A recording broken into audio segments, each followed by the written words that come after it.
La petite phrase qui enflamme l'Espagne à propos du futur de Kylian Mbappé, le PSG qui prend un coup de pression sur un autre dossier et le retour de la rumeur Sadio Mané à l'OM, c'est le programme du journal du foot numéro 1441.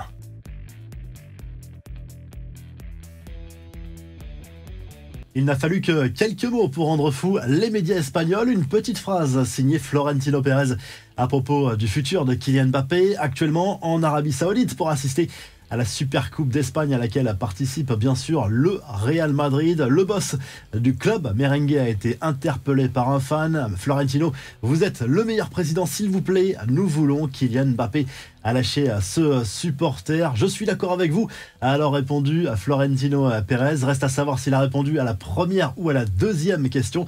C'est bien là le débat. Les autres dossiers chauds du mercato et d'abord ce coup de pression du Corinthians sur le PSG au sujet de Gabriel Moscardo. Le transfert du jeune milieu de terrain brésilien est à l'arrêt à cause d'une blessure détectée lors de la visite médicale début janvier. Le club français souhaite que le joueur se fasse opérer du pied gauche avant de l'enrôler cet hiver, mais le club brésilien de son côté et son président surtout veulent boucler le transfert dès maintenant, sinon ça sera retour au pays.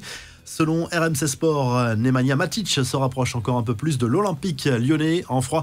Avec Rennes, le milieu de terrain serbe souhaite partir. Il est tombé d'accord avec Lyon sur un contrat avec un salaire plus élevé d'ailleurs qu'en Bretagne. L'OL qui vient de boucler par ailleurs le transfert de Malik Fofana, grand espoir du football belge, pour 22 millions d'euros. Du côté de l'OM, les supporters rêvent de Sadio Mané depuis plusieurs années maintenant. Le joueur n'a jamais caché d'ailleurs son attachement au club olympien en tant que supporter depuis qu'il est petit. Iliman Ndiaye, présent à la CAN avec son coéquipier en sélection, a d'ailleurs reconnu qu'il tentait actuellement de convaincre le joueur de venir à l'OM. D'un point de vue salaire, c'est quasiment impossible. Il faudrait un énorme sacrifice. Et Anthony Martial ne veut pas aller en Arabie Saoudite. L'attaquant français a repoussé les offres de plusieurs clubs en Saudi Pro League, mais aussi de Fenerbahçe, selon les informations de Sky Sports. Les infos en bref, le témoignage émouvant de l'ancien sélectionneur de l'Angleterre, Sven-Göran Eriksson. Le coach suédois a confirmé à la presse suédoise souffrir d'un cancer. L'homme de 75 ans a expliqué qu'il lui restait probablement moins d'un an avant de mourir.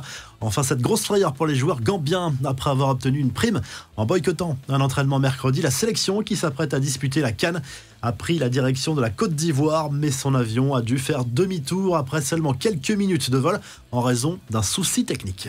La revue de presse, le journal L'équipe consacre sa une ce jeudi à Antoine Griezmann. L'attaquant français est devenu cette fois l'unique meilleur buteur de l'histoire de l'Atlético Madrid en marquant contre le Real mercredi soir en demi-finale de la Super Coupe d'Espagne. 174 buts désormais pour le buteur des Colchoneros, les joueurs de Diego Simeone éliminés de cette Coupe d'Espagne après une défaite 5-3 contre le Real en demi-finale de cette Super Coupe d'Espagne après prolongation. Du côté de l'Espagne, justement, le Mundo Deportivo se penche sur l'autre demi-finale de cette Super Coupe d'Espagne. Elle oppose le Barça à Osasuna, le club catalan, et Xavi sous pression avant ce rendez-vous. Aura-t-on droit à un classico en finale? Réponse à partir de 20h ce jeudi soir. Et en Angleterre, le Star Sport revient sur la victoire de Liverpool contre Fulham en demi-finale de la League Cup, demi-finale aller qui s'est disputée à Anfield. Score final 2-1 pour les Reds. Pas de match en Angleterre avant samedi